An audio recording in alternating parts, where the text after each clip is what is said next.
Video में बहुत ही अच्छा नुस्खा बताने वाली हूँ जो कि फुलवैरी के दाग धब्बे ख़त्म करने के लिए, जैसे दाग बहुत ज़्यादा पड़ जाते हैं फुलवैरी के, वो आज ख़त्म करने के लिए आज मैं आपको नुस्खा बताने वाली हूँ जिसको बर्स भी कहा जाता है। बहुत ही अच्छा, बहुत ही फ़ायदेमंद, बहुत ही कारगर नुस्खा। तो ज़रूर मेरी वीडियो को अंत तक देखिएगा, सुनिएगा, ताकि आप इस बीमारी से निजात पाएँ। तो आइए जानते हैं कि आपने क्या चीज़ें लेनी है और इसका इस्तेमाल किस तरह करना है।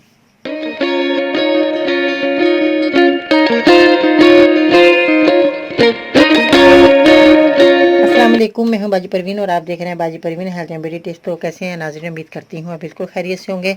अल्लाह ताला आपको अपने घरों में खैर आबाद रखे और खुश खुरम रखे और आपको हर बीमारी से आने वाली से मुसीबतों परेशानियों से निजात दे। और जो है हर बीमारी से अल्लाह ताला आपको जो है बहुत ज़्यादा जो बीमारियाँ आ गई हैं उनसे अल्लाह ताला आपको जो शफ़ा दे। और मेरी दुआएँ आप हैं, आपके साथ हैं और मेरी दवाइयाँ आपने इस्तेमाल करते रहना है ताकि आप हर बीमारी से निजात पाते रहें। मेरे चैनल को सब्सक्राइब करते रहें, मेरी वीडियो को ज़रूर लाइक करें ताकि आपको हर आने वाली नई वीडियो आपके लिए बेहद फ़ायदेमंद और कारगर साबित हो। तो अगर आपको कोई बीमारी है तो बराए मेहरबानी तफसील से लिखा करें, जैसे कि आपकी उम्र कितनी है, मर्ज़ कितना पुराना है, आपने डॉक्टर को दिखाया कि नहीं, साथ में कोई बीमारी तो नहीं, जैसे कि शुगर हो बता दें मुझे, ताकि मैं उस हिसाब से आपको अच्छी से अच्छी दवाई बता सकूं। इसके अलावा अपने शहर का नाम लिखना मत भूलिएगा। तो आज का लाइक टारगेट कम से कम 600 होना चाहिए, क्योंकि फुलवैरी जो है बहुत ज़्यादा लोगों को, मर्द और औरतों को हो जाती है। और ये फुलवैरी की बहुत ज़्यादा जो परेशानी है वो है, जो निशानात हो जाते हैं उससे जो है मरीज़ बहुत ज़्यादा परेशान हो जाता है। और बहुत ज़्यादा कम लोगों की नॉलेज में होती है कि फुलवैरी जो है वो कैसी होती है। फुलवैरी जो किसी को आम हर वक्त या किसी वक्त भी हो सकती है, क्योंकि ये जो है हम जब मछली जो है हम खा लेते हैं, जैसे कि जो मछली जो है समंदर के अंदर जो घास खा लेती है, समंदर की घास जो अंदर की समंदर की घास खाती है, वो मछली अगर हम हमारे घरों में आ जाए, खुदा ना खास्ता कभी ऐसा चांस होता है कि मछली आ जाती है, उसकी जो घास खाई होती मछली होती है वो हम काट कर खा लेते हैं, उससे जो है फुलवैरी के बहुत ज़्यादा चांस मिलते हैं कि फुलवैरी हो जाती है। और बाज़ लोगों को जैसे दूध पी लिया और मछली खा ली तो उससे भी फुलवैरी हो जाती है। ये तो कुदरत के हाथ में, अल्लाह ताला जो है शफ़ा दे। मगर जो है दूध दही इनका इस्तेमाल बिल्कुल नहीं करना चाहिए। मछली जब खा लें तो अगले दिन आप ये दूध दही का इस्तेमाल करें, उस दिन ना करें।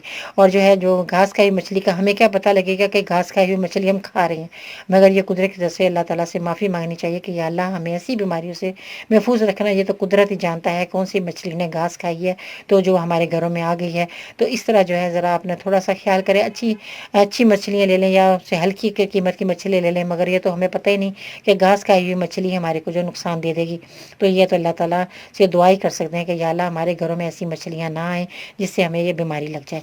तो उसमें जो है आपने अब क्या करना है, मछली के जो कांटे होते हैं उनका आपने पाउडर बना लेना है। मछली के कांटों का जब आप पाउडर बना लें तो उसको जो है आपने जो है कलवंजी, आपने ये देखे कलवंजी है, इसका इस्तेमाल अल्लाह ताला ने हर बीमारी का इसमें जो है शफ़ा रखी है। इसके अंदर मौत के अलावा हर बीमारी इसके अल्लाह ताला ने शफ़ा इसमें मौजूद है। तो ये आपने कलवंजी का इस्तेमाल करना है। किस तरह कि आपने मछली के कांटों का पाउडर बना लिया और कलवंजी का तेल इसमें मिलाकर आपने 1 चम्मच आपने कलवंजी का जो है तेल, इसको मैं कलवंजी इसलिए दिखा रही हूँ ताकि आपको याद रहे। मेरे पास कलवंजी का तेल मौजूद नहीं था तो इसलिए जो है वो इसी तरह के काला होगा कलवंजी का तेल, वो आपने लेना है। और इसमें जो है आपने मछली के कांटों का पाउडर 1 चम्मच आपने मिलाकर कलवंजी का तेल इतना मिला लेना है कि वो जो पेस्ट बन जाए, वो आपने जो है बर्स के दागों पर जो निशानात पड़ेंगे उस पर आपने उंगली की मदद से इस तरह लगाना है। ये जो है आप लगाएंगे इंशाल्लाह ताला कुछ ही दिनों में आपके ये सफ़ेद दाग जो पड़ गए हैं और जो निशानात हैं वो आपके ख़त्म हो जाएंगे और आपको अल्लाह ताला ज़रूर जो है शफ़ा देगा। तो दुआ ज़रूर किया करें। जब भी मैं हर वीडियो में यही कहती हूँ कि आपने दुआ ज़रूर करनी है। दुआओं से अल्लाह ताला जो है बहुत ज़्यादा बड़े से बड़े काम हमारे जो है वो हमारे संवार देता है और बड़ी से बड़ी बीमारियाँ हमारी दूर कर देता है। दुआ ज़रूर किया करें अपने लिए, अपने घर वालों के लिए, मोहल्ले वालों के लिए, रिश्तेदारों के लिए, लोगों के लिए, सब के लिए आप दुआ किया करें। अल्लाह ताला आपको इसका जो है बहुत सवाब देगा और आपको जो है बहुत ज़्यादा आपको नेकियां भी मिलेंगी और आपको अजर बहुत मिलेगा। अगर आप मेरे मज़ीद इसका हासिल करना चाहते हैं तो हम ये ट्विटर पर फॉलो कर सकते हैं, फेसबुक पेज और गुरु बाजी प्रेमी लिख कर ज्वाइन कर सकते हैं। इसके अलावा ख़वातीन मसाइल को मद्देनज़र रखते हुए हमने बनाया फेसबुक ग्रुप जिसका नाम बाजी प्रेमी वुमेंस हेल्थ है, जो कि सिर्फ ख़वातीन ज्वाइन कर सकती हैं। मज़ीद रहने के लिए विजिट करें, मेरी वेबसाइट है bajiparveen.com। दुआ में ज़रूर याद रखा करें। इंशाअल्लाह ताला ज़िंदगी रही, कल मिलते हैं नई वीडियो के साथ। तब तक के लिए अल्लाह हाफिज़।